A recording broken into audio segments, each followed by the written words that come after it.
folks, a bit of music news, a bit of current music news, and thoughts on something I watched over the last couple of days. It did air for yourselves about 4 or 5 weeks ago, but I've only just started to watch it a couple of days ago. I note in the press today that Rush are reforming and going to tour again next year. I think at this stage they're doing, is it 12 days, I think, in North America. Yes, Geddy Lee and Alex Lifeson are back. Sadly, Neil Peart no longer with them. Wonderful drummer. They're going to tour. I think they've got a replacement drummer lined up. They're going to do 12 dates. Nobody knows if there'll be any more yet. I'm surprised, to be honest with you. I know bands come back and reform all the time, but I know when they knocked on the head, they said that was it, and they said that really is it. But thereafter, with Neil Peart dying, they said, no, we'll never tour again, never without Neil. It wouldn't be the right thing to do. We just wouldn't do it. I believe Peart's family are on board with it all, but I'm surprised they've done it. For all money does talk, I'm surprised they've done it.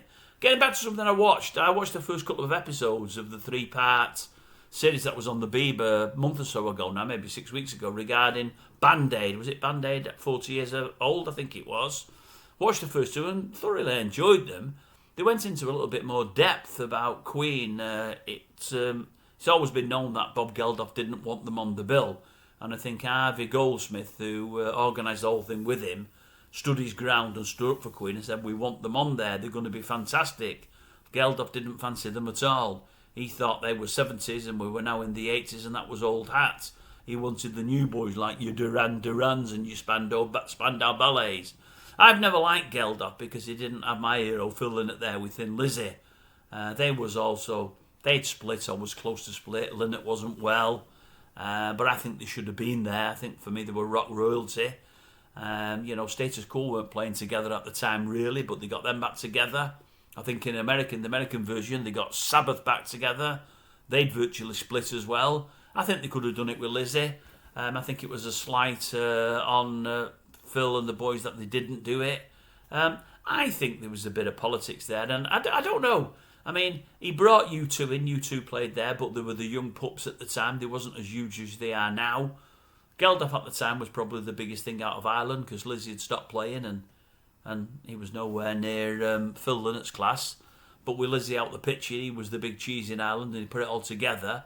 And I don't know, I just think he wanted the open to himself there.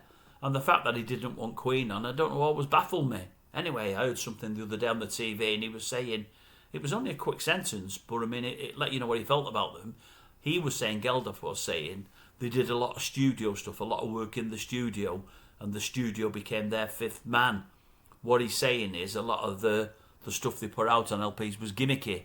A lot was done from sounds created in the studio. I mean, obviously they created a lot to go with Bohemian Rhapsody, but it was still an absolute wonderful title, an absolute wonderful song, and a huge seller.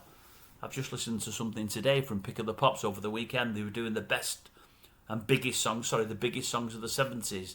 They did a countdown on the top 20 songs from the 70s. Later on they did the 60s, and I think next week later on they did the 80s. Next week they're doing the 90s, and do they call it the noughties? It's only 70s that interest me. I'm a 70s child. Anyway, Bohemian was number 1. So whether they used a bit of trickery or not, what a single. And the masses liked it, even if Bob Geldof didn't.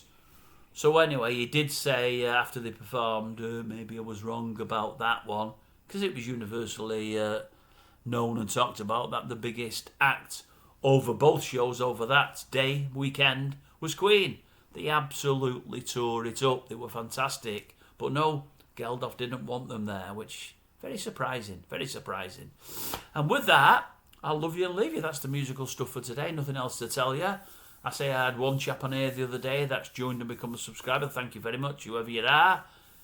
Said he doesn't mind the channel. Well, you must have nothing in your life if you like this, because there's nothing here about it. It's just a wall, a light switch, a door, and me. But I see one of the channels he follows is Sea of Tranquility. I can't even say it. I was chuffed. I put in the message section. Oh, I see you like Sea of Tranquility. I do myself. I don't listen to a lot on there, but what I listen to, I like very, very much. If you want to know any rock stuff, anything from the 70s, 80s, 90s, go and have a look there. You'll like it. It's a good channel. Right, I love you and leave you, and I'll catch you again.